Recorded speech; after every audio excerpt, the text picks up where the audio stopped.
Bonjour les pilotes de vos vies, j'espère que vous allez bien. Aujourd'hui, nouvelle vidéo et comme vous pouvez le voir, je suis pas seul, je suis accompagné de Jaime Juan, je l'ai bien prononcé, donc qui est psychopraticien humaniste sur Orange et j'ai eu l'honneur de le découvrir donc au Café Psy qu'il organise une fois par mois. Donc d'ailleurs, je vous conseille de venir car c'est vraiment de qualité. À chaque fois, le sujet est différent et je trouve que Juan fait des prestations de qualité, donc on ressort vraiment avec de nouvelles connaissances. C'est le client qui le dit, donc voilà, c'est valeur sûre. Et donc, du coup, l'idée, c'était d'interviewer Juan, qui est psychopatricien humaniste. Et du coup, ma première question qui me viendrait déjà, c'est déjà, est-ce que tu peux te présenter? Je suis Jaime, comme tu dis, c'est pas évident à prononcer, mais c'est facile à mémoriser. Surtout si tu écrit j'aime, c'est assez simple. Et puis je fais de la thérapie humaniste, parce que c'est mon côté humain, c'est mon premier diplôme Ok. qui me sert. Et en termes de présentation, c'est assez simple, hein, c'est une passion pour moi et j'ai fait ce que Confucius disait, fais le travail que tu aimes et tu n'auras plus jamais à travailler de ta vie. Et je ne travaille pas. C'est une passion. Je vais pas comme je faisais avant dans le commerce, venir en traînant des pieds, gagner ma vie. Aujourd'hui, je subvis à mes besoins et à mon bonheur. Ok. Super génial, c'est une super philosophie et je trouve que c'est vraiment ce dont la plupart des personnes aimeraient aspirer. Et c'est vraiment génial.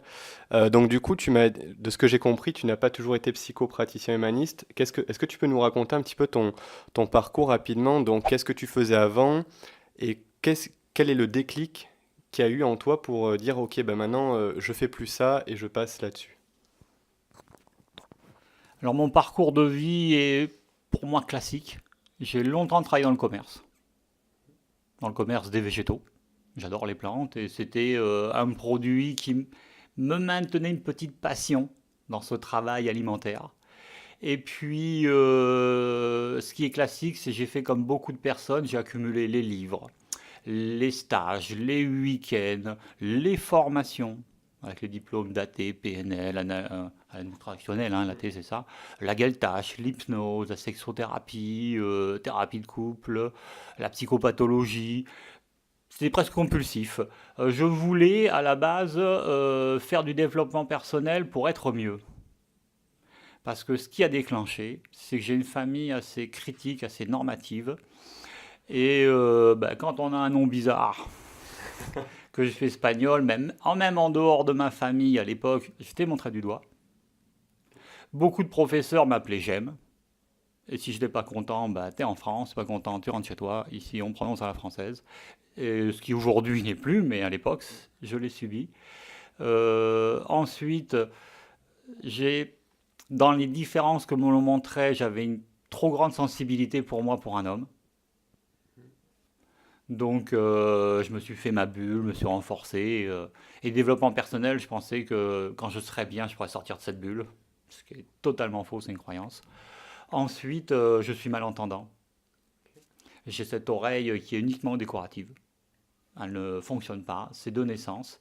Et ça a développé en moi un sens de l'écoute. Comme tu le dis si bien, la communication, c'est gestuel, postural, émotionnel et un peu verbal. Et donc, cette oreille m'a développé une intelligence émotionnelle qui fait que j'écoute surtout par le reste, puisque le verbal, je l'ai, mais parfois il faut que je comble les mots. Et dans mon enfance, c'était d'ailleurs un signe de rejet quand dans une conversation ou même un film, je demandais qu'est-ce qu'il a dit, parce que j'ai pas entendu. On me dit ah toi, on t'expliquera. Alors ça, c'était quelque chose qui me mettait en colère. Toi, le différent, quand t'en mal, il comprend rien. Et non. Et donc c'était une forme de rejet. Donc j'étais dans ma bulle parce que quand on a raté une partie d'un film, une partie de la discussion n'intéresse plus. Donc je m'étais créé cette bulle, j'étais enfermé dedans, j'avais mon monde. Et le fait de faire tous ces développements personnels m'ont permis de m'aider moi, à sortir de mes croyances, à apprendre que ma différence, c'est loin d'être un problème, mais c'est un atout. Le développement personnel pour être meilleur, ça sert à rien. On est déjà très bien. Par contre, on a accumulé tout un tas de comportements, de pensées, de croyances inutiles, qui fait que derrière tout ça, on ne voit même pas qui est l'individu. Ok. Et donc, bah, comme tous les parcours de thérapeute, ce qui était mon point noir, mon défaut, est devenu ma qualité de travail. Et mon envie de travailler. Alors, ce qui a déclenché, pour répondre à ta question, parce que je suis bavard, hein, t'as remarqué, euh, c'est qu'en faisant des formations, au bout d'un moment, c'est des formations plus psy, ben, beaucoup d'élèves dans le groupe disaient: ah, bah toi, le thérapeute. Bah, je dis non, je ne suis pas thérapeute. Ah, mais si, mais tu as toutes les qualités pour être thérapeute, pour t'es pas thérapeute, tu dois t'installer. Et là, je dis: ah, bah ouais, quand même, je fais un boulot qui me gave de plus en plus, alors que je pourrais en faire un qui me plaît. Et c'est là où je me suis installé en 2003, après avoir fait un travail sur moi. Ok. Voilà, qui est important.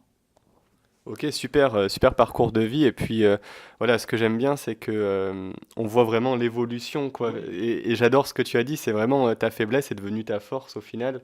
Et voilà, tu as su rebondir. T'es pas resté dans un processus en fait de victimisation. Voilà, j'ai ça, bah je peux rien y faire. Non, tu as été proactif et t'es allé de l'avant. Et voilà, Mm. aujourd'hui, t'as super progressé, quoi. C'est génial. En Ok. sachant, en sachant que ça a pris du temps. Je me suis installé en 2003 et que déjà adolescent, je lisais des livres de psychologie. Donc il a fallu un certain temps avant de comprendre et un certain temps à prendre toujours la mauvaise voie. En disant je veux être meilleur. Ben non, meilleur c'est déjà pas être toi. Alors j'ai un aide mémo, pardon, j'ai un aide mémo. Pour moi, mal-être, c'est quand on n'est pas être. Quand je suis dans le mal-être, c'est que je fais tout pour être quelqu'un d'autre. Et ça active. Je pourrais jamais être un bien entendant. Je suis malentendant. Il y a des fois, surtout quand il y a deux bruits, pour moi, il n'y a qu'un seul bruit. Parce qu'une oreille, tout se cumule, tout rentre dans la même oreille, hein. Et donc, bah, j'entends pas. Je fais répéter, c'est comme ça, hein, et ça sera ça jusqu'à la fin, et ça ne s'améliorera pas. Ma sensibilité, bah, c'est pareil, si je faisais tout pour l'éviter, je serais devenu blindé, intellectuel peut-être. C'est une façon de sortir de ce côté-là. Alors qu'aujourd'hui, c'est une qualité. Mais j'ai mis longtemps à la montrer. Avant, je la cachais. Alors qu'aujourd'hui, c'est mon premier diplôme en thérapie. Pour moi, la sensibilité, c'est la précision. Un thermomètre pas sensible, c'est un thermomètre imprécis. Et donc, cette sensibilité fait bah, que les émotions, oui, quand je les prends sans avoir travaillé sur moi, ça faisait souffrir. Puis aujourd'hui, mais ça m'aide à avancer, à être plus précis dans mon métier. Ok, ok, super.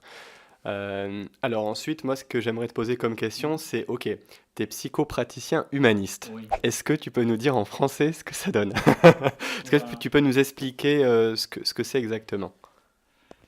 Alors, pour être technique, le terme psychopraticien, c'est le nouveau terme qui remplace psychothérapeute. Ok. Alors, pour beaucoup de personnes, bah, ça rien n'a changé.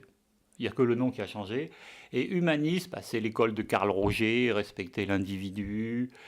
Et puis, comme j'aime pas être esclave de l'outil, je me suis mis ma version humaniste, celle qui me correspond. Ça veut dire, bah, comme dans mon enfance, j'étais rejeté pour ma différence. Aujourd'hui, moi, je cultive la différence. Alors, j'ai une théorie, c'est que dans la nature, la biodiversité, c'est ce qui sauve l'écologie.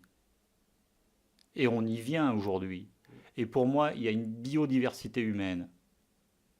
Alors c'est vrai qu'il y a des tempéraments différents, il y a des individus différents, et il y a surtout des qualités et des faiblesses. Et on en a besoin. Ce que tu sais faire, je ne sais pas forcément le faire. Et inversement. Et donc on a besoin l'un de l'autre. Mm. Et nos métiers sont complémentaires. Mm. Ce que tu fais, c'est pas ce qui me passionnerait. Mm. Mais ça te passionne, et donc on est complémentaires. Ça vient de notre individu. Après, quand je parle de cette biodiversité, ben forcément, on ne peut pas s'entendre avec tout le monde. Et c'est pas parce que je m'entends pas avec quelqu'un qu'il est mal, qu'il est mauvais. Il a tout simplement un tempérament différent, des besoins qui ne sont pas les miens, un parcours de vie qui n'est pas le mien, et donc il est respectable, il est quelqu'un de bien. Et c'est ça qui a fait que dans mon métier, on m'a demandé, hein, mes confrères, d'enlever ce mot humaniste, c'était de trop, ça servait à rien. Et j'ai dit: ah non, mais j'y tiens. Ma particularité, c'est que dans mon métier, je ne suis pas un intellectuel, j'utilise pas l'intelligence intellectuelle pour travailler. Je suis dans l'intelligence émotionnelle et je veux que chaque thérapie soit une rencontre. Parce que quand je cherche à rencontrer l'individu, c'est lui qui se rencontre tout seul. Les questions que je lui pose, c'est pour qu'il ait ses réponses. Je ne suis pas là pour donner des conseils, je ne sais pas. Je n'ai pas cette intelligence. J'ai des idées, des pistes, mais après c'est lui qui fait, c'est lui qui vit. Ok. Et donc cette méthode de travail me permet toujours d'être humain et de rencontrer des personnes et c'est passionnant. Ok. Top, c'est vraiment génial de voir quelqu'un voilà, qui parle de son métier avec une telle passion, ça se ressent vraiment. Je pense que vous aussi, vous le ressentirez au travers de la vidéo. Ok, et donc du coup, ok, donc tu es psychopraticien humaniste, donc personnellement j'ai compris du coup ce que ça englobe. J'espère que vous aussi, d'ailleurs si ce n'est pas le cas ou si c'est le cas, vous pouvez le renseigner dans la zone de commentaires. Et donc du coup, pourquoi les personnes te sollicitent le plus? Est-ce que tu auras un top 3 des raisons pour lesquelles les gens viennent te solliciter? S'il y avait vraiment trois choses qui se démarquaient. La majorité des personnes qui viennent me voir, c'est le mal-être. Il y a une souffrance qui se manifeste par l'angoisse, la dépression, toutes sortes de mal-être, des troubles du comportement. Parce que je fais la thérapie cognitive et comportementale. Parce qu'un humain, pour moi, c'est un ensemble. Il y a à la fois le comportement, les pensées, l'émotion, tout est lié. Et je conseille même d'aller voir un médecin. Ok. Parce que les troubles physiques provoquent aussi des comportements. Donc il y a toujours à être bien suivi. Et puis donc on vient me voir pour ces souffrances. Ça, pour moi, c'est la première raison. Et l'autre raison, c'est qu'on revient me voir parce que je ne suis pas dans une analyse, je dis intellectuelle, je ne fais pas d'introspection. Si quelqu'un vient me voir justement pour faire une introspection, je l'envoie vers un psychologue, vers une psychanalyse. C'est très bien, c'est légitime sa recherche, mais c'est pas ce que je sais faire. Et c'est pas ma passion. Je pourrais le faire, mais je ne prendrais pas plaisir à mon métier.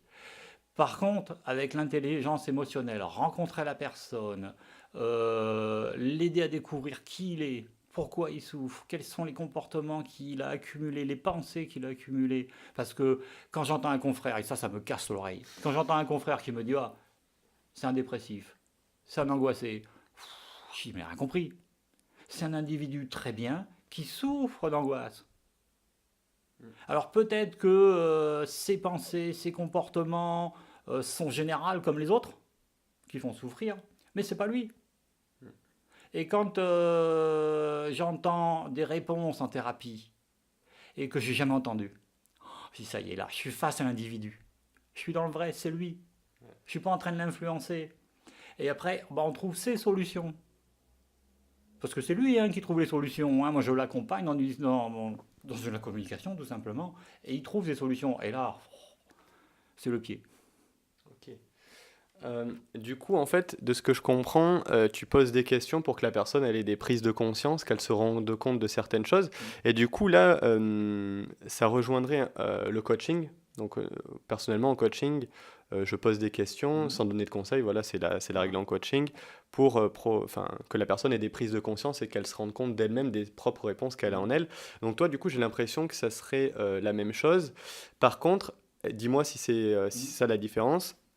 C'est que moi, par exemple, on va imaginer un nœud, donc une ficelle avec un nœud ici et l'autre bout de la ficelle. Nous, en coaching, on part du point A, donc d'un bout de la ficelle, il y a le nœud et l'autre bout de la ficelle. La personne, on va la faire passer de A à B, donc d'avant la ficelle, d'avant le nœud à après le nœud, sans s'intéresser au nœud. Ou alors très très rapidement.